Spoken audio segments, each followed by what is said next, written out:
A look at what's happening in the legislature, punching for a cause, and the school system as an event looking to hire teachers. Let's get her done. Roll it, Kirk.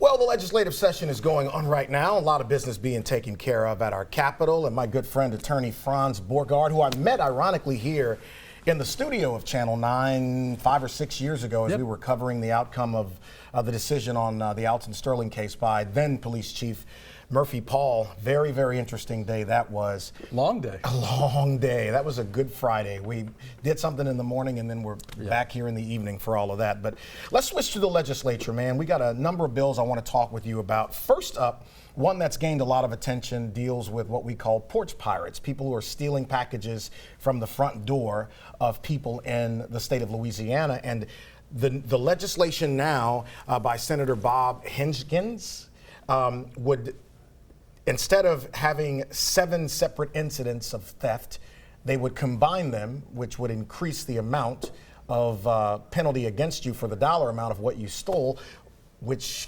makes this even more of a serious felony. Before we get into it, tell me about that. And there's a mandatory jail time component of 60 days. Yes. So what he's proposing is to what we call in the business aggregating charges, right? So if you do a crime spree and you're taking a whole bunch of different little boxes from Amazon or whomever, we're going to add those up. And the theft law is all about financial thresholds. So after a certain amount, it becomes a felony. Under a certain amount, it's a misdemeanor. So one, he's going to make it to where, and if they pass it, it's going to be a more serious crime that's going to have stiffer penalties. But the mandatory jail time for a misdemeanor, 60 days. So, like, if I steal something from Walmart, not that that's okay, it doesn't carry a mandatory time. But if I go to your porch and I take something, I could be looking at 60 days. I mean, do you think this is an effort to be tougher on this thing to hopefully discourage more of it? So I'm biased on this topic because I loathe porch piracy. There is nothing, and I'm a pretty progressive criminal defense attorney. I can defend anybody. I can't defend porch piracy. There's something about going on my porch and taking something, because you don't know what you're taking, right? You don't even know what's in the box. So for me, I don't have a problem with it. I think it's good. Well, listen, from my perspective, I feel the same way.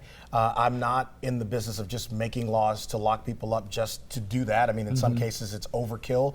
But in this case, this isn't someone who's taking food to feed a kid during a hurricane. It's like, why are you stealing packages off people's porch? So we see this most frequently happen at Christmas time.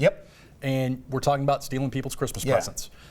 So what'll happen is, and especially with the onset of Ring cameras and security systems, you're going to see people going to jail for at least 60 days, or a percentage of the 60 days for this crime. I think it's going to pass. We have all the right things going on at the legislature, and you have the right governor to pass this. And I think we're going to see less porch piracy, or we'll see the same porch piracy, but just people going to jail. Well, just easy way around that is just knock that crap off. Don't steal. Don't steal. So let's talk about mugshots. Now, this is an interesting one. And Senator Alan Seabaugh from up in Shreveport wants to kind of remove some of these restrictions.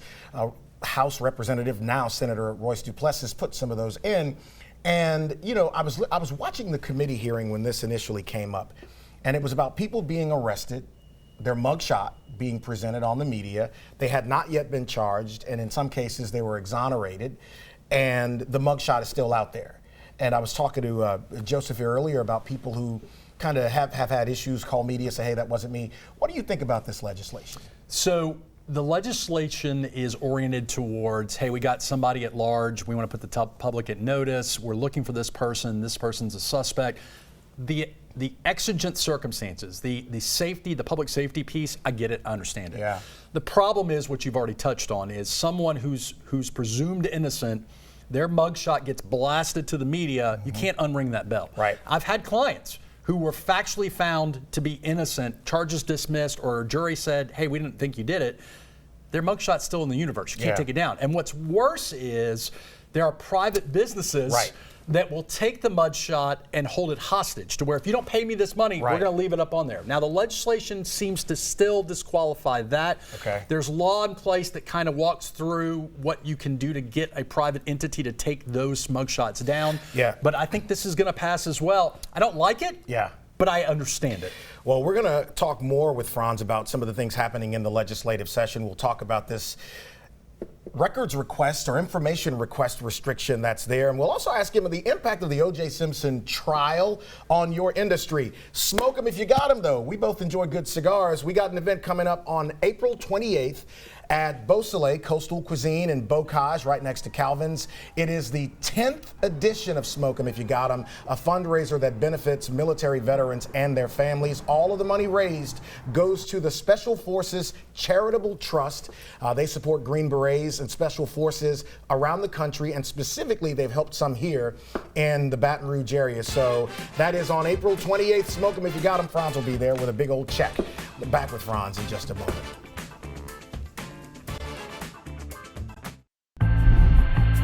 Yeah, Franz is still here, and pretty sharp suit right there, too. Purple and gold seersucker, man. Not bad, not bad. So we're talking about the legislature, and you just heard in the last segment us discuss a couple bills, and let's get to another one now. This one deals with public records requests. And it's interesting. So there are two bills I was looking at. There is House Bill 482 by Senator Heather Cloud and House Bill 461 by Representative Stephen Jackson. Senator Cloud's from Turkey Creek, Senator Jackson's from Shreveport. And they deal with records reflecting advisory opinions, recommendations, and deliberations. Representative Jackson's bill deals with negotiations for economic development. In other words, you can't know what happened behind the scenes. First, your thoughts on that. So we're talking about decision-making communication, right? Which is not otherwise privileged. It's easy if it's an attorney-client conversation. That is privileged. So what these bills would do essentially is it would take something that is accessible to the public for full transparency and say, you know what, if we're talking about decision making, if you're a public official and you're communicating with somebody else about how to make a decision, you're not going to be able to access that anymore. It's going to go away. What's the logic? That you can have more open communication as a public official to get things done. You're essentially, if you've ever heard the musical, you want to be in the room where it happens. Yeah. We're locking that door. It's not going to. So, and look, I get it from both sides. Okay, and that's what I was going to ask you. Give me the upside downside reality of something like that. So the problem now is every communication for a public official is subject to public records. Every communication that they make on a public device, public phone, public letterhead, and maybe that's a good thing. But it also stifles the ability to get things done sometimes, right? How so? Because it curtails the way you transact business, right? Now, that has a double-edged sword. We want transparency. It's 2024. I want transparency all day long, twice on Sunday. And what these things are going to do is all of a sudden, you're not going to be able to get into the room where it's happening. You're not going to be able to get those communications from the governor to one of his staff members, between somebody, a Secretary of State, and somebody else. And I'm troubled in the sense of, regardless of how you feel about this administration, the platform was transparency. This is a step away from transparency. Yeah, I just want to figure what's the benefit. Look, I'm a business guy. If I'm negotiating with you to do some business and we're meeting and we're having a conversation in full faith about what this looks like, what my costs are, what you have, if I get the deal in the end, unless I did something crooked, why would I care? Right. That's kind of the mindset of most common folk is, well, what are you trying to hide? Right. If you're doing everything you're supposed to do within the confines of the law, within the confines of the code of ethics, we have this code of ethics in Louisiana. This isn't necessary. Why is the legislature basically saying you can't have access to the way we do business? That is, the optics look horrible, right? Yeah, I don't get it. And, I think you and I will do more of these conversations about what's happening in the session. Sure. So let's talk about something that 30 years ago this year captivated our nation. It was a Friday in June, watching the NBA Finals between the Rockets and the Knicks, where people were introduced to the slow speed car chase of O.J. Simpson. The Bronco. And then over the next year, this saga played out in court. It became a watershed moment for cable TV news and for really the court system as people watched every day what was going on. What was the impact of that trial on your industry? So it is the true crime match that lit the fire, right? Before O.J. Simpson, we watched public trials and news reported on it, but to my recollection, it was the first major trial that was covered in real time. Right. That everybody, I mean, we pulled a TV into my classroom to watch the verdict.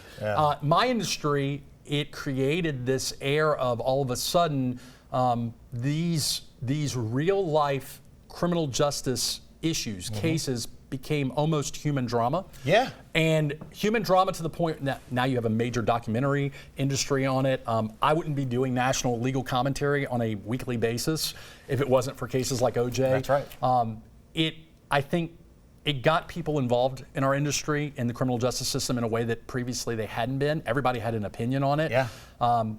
You know, we also, the back side of this was, and I always say this, OJ got caponed and went to jail on a robbery case. Right. And I say capone, basically he went to jail in the back end, so people even got to see justice may not have been served over here, but we learned things about making money off of writing books. That you know, his book was, I didn't do it, but if I did, you know, ... One of the dumbest things I've ever seen in my life. So point is, it changed everything. It changed everything for both the better and in some respects the worse, in the sense that it creates unrealistic expectations for prosecutors, DAs. Everybody is held to this higher standard that if it's a high-profile case, we expect that level of, you know, the dream team. Right. You know, and the reality is that that's a once-in-a-lifetime case, right? So, yeah, it was something. So, you know, the session's going on. I want to get you back to talk more about that and the Constitutional Convention. Sure. And I might be wearing a seersucker when you come back too, brother. We'll coordinate. All right, let's do it. Let's talk about Red Stick rivalry next. So, Red Stick Rivalry took place on April 6th. Great event that combined boxing and fundraising. Metro Council member Cleve Dunn and trainer Christopher Johnson is here talking about it. Let's say, what is the event? Tell me about Red Stick Rivalry. Red Stick Rivalry was a celebrity exhibition boxing match as well as professional boxing. Okay. We had two goals in mind. One, we wanted to promote the sport of boxing, which both Chris and I grew up learning and training and understanding, and we also wanted to raise some money for the Jones family, with Jita and Jalea Jones. With Jita is my legislative assistant. Her daughter Jalea, they found brain tumors on her in January, and she's been at St. Jude getting treatment. So we raised money for that family and St. Jude, and we used the boxing as a theme, as when families find themselves in this situation, they're literally in a fight to try to. You know, we'll get to St. Jude in just a moment because it is one of the best things that's ever been created for families in our country. But the event, the rundown and the celebrity boxing, tell me a little bit about the pairing and how all of that went. Yes, so when we talked about this, we've been talking about this for a couple of months, and just what happened, you know, Jalea went through her situation. But what we talked about is, you know, professional boxing is not as big in Baton Rouge and Louisiana as it once was. Right. And what we wanted to use and leverage some of our local influencers, some of our local celebrities to draw attention to the boxers and the event. And we was able to get Roman Banks, the athletic director at Southern, to go against Verge Arsbury, the executive athletic director at LSU. Right. So they leveraged their platforms, they got in the ring, brought some attention to it, helped us raise some awareness and money, and that helped out. We also got my council colleague, Jennifer Rocker, to go against then state Democratic Party chair, Katie Bernhardt, and they leveraged their platform. They got in the ring and tussled. People see some of the pictures on the screen from the event. Great pictures. So, Chris, tell me about the professional boxers there. You had the celebrities, the amateurs, if you will, but you also had some pros in there. Let's talk about that. Yeah, we got two great guys here from the city of Baton Rouge, Cameron Hill and Caleb George. They two good, phenomenal, upcoming athletes. What weight classes? Both of them are middleweights. Okay, both of them middleweights, yes. You know, I wonder why, and to Cleve's point, we don't use things like boxing more to engage young people? Because I think what people don't realize is when you do boxing or martial arts, I was very much into martial arts, it actually decreases the amount of chances a kid will fight Yes. when he or she is not worried about having to prove Yes. themselves to someone. Yes. Are we missing an opportunity not using boxing more? Yes, we are. We are. I actually, use boxing as a platform to engage in the youth in the community. Yeah, to bring them in and just give them a different mindset of just boxing. It just giving them a different mindset of doing things productive and just being a better citizen. Well, that's something that we can come back and talk about in longer form. I do want to talk about that more, but I mentioned earlier St. Jude. Yes. They do such great work for so many families across the country.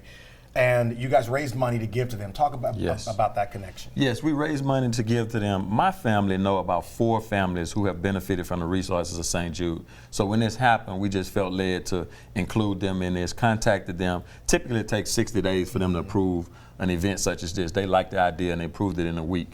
And we ended up raising $5,000 for the family and $5,000 for St. Jude directly. So we're going to present those checks on tomorrow. Friday at 1 p.m. at the Baton Rouge Community College Ardendale site, which is on Lobdell, not the main site, the site on Lobdell in District 6. So we're going to present those checks tomorrow at 1 p.m. People can come out and witness that. But I also want to piggyback on what you said about boxing and the things that we're missing out on. When Chris and I grew up and we had a confrontation, they told us to go put the gloves on or go in the backyard and settle it and leave it there. With all the things that we got going in our community, our young people are killing each other at an alarming rate, specifically people who look like us, young black males. So that's very disappointing to us. So we would like people to get back to conflict resolution through such things such as boxing and things of that nature. Also, some of the disciplines you learn in boxing, the life lessons, protecting yourself at all times. You're going to get hit, you're going to get punched. Some of those blows going to knock you down, but it's not how many times you get knocked down, it's about how many times you keep getting up. So these are some life lessons that boxing can teach you and transfer it over to life, and we hope to impart some of those to our young people. Well, look, I got less than a minute here. The good news is if you missed it, you have a chance to catch the next one, which is not next year, but this fall, right? This fall, we're planning another event. We're going to put the date out there. We'll come back here and share with your audience. But we plan to do at least 2 a year here in the city. Well, I want to be able to announce who all the celebrity, because maybe we can get Steve Caparata and Johnny Asian to get in the ring and hammer it out. We're open to it. We had some elected officials. We had some athletic directors. We even had the preachers reach out and say they want to do it. Now we have this date on the calendar. We open to anchors and news folks as well. We got to work with the boxing commission though and get everything done. I got a list. I got a list. Let's talk about what the school system is doing. I got some guests here on the set to talk about this year's Spring Fling. Back to that next.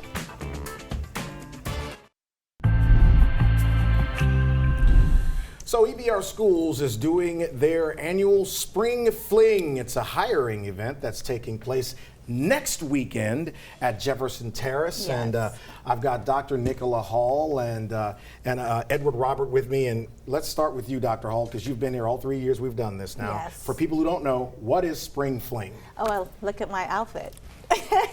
This is Spring Fling. So Spring Fling is a renewal for us, right? We're getting ready for next school year, and we definitely need to fill our vacancies. And the change in how we do recruitment, things have changed. You cannot, they're literally finding teachers, certified teachers are like unicorns. So we had to figure out a way how to step outside the box. And Spring Fling has literally helped us to be more innovative and gain more access to folks in our community who would love to be a part of the EBR family. So that's what Spring Fling is about. And for this year, we're doing the retention piece of it. So not only we want to retain, attract new talent, we want to retain the ones that we have, because we do love and appreciate all our employees. So tell me some of the activities that happen at the event.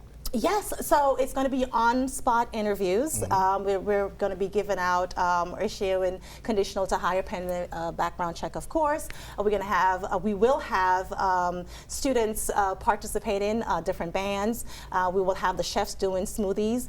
We will have all different types of fun activities. It will be a fun and exciting fun-filled, family-excited activities for everyone. So if you have kids and you're having a hard time finding a babysitter, bring them down. We will have activities for them. All the barriers that exist, we're lowering those barriers and provide access to make sure that we're able to fill our vacancies for next school year. You know, Edward, Dr. Hall mentioned how you have to be innovative now with the hiring. You can't just hire teachers the way you could even 10 years ago.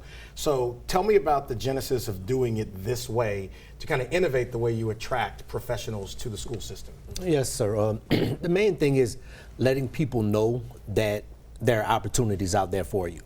And the East Baton Rouge Parish School System will help you on your path to becoming a teacher. Just piggybacking on what Dr. Hall just said, one of the things that we have alternative certification programs. Providers are going to be there with us. So for those people who are interested in becoming teachers, it's something that they've thought about but they've never done, but they really didn't know if this was for them or how to get into it.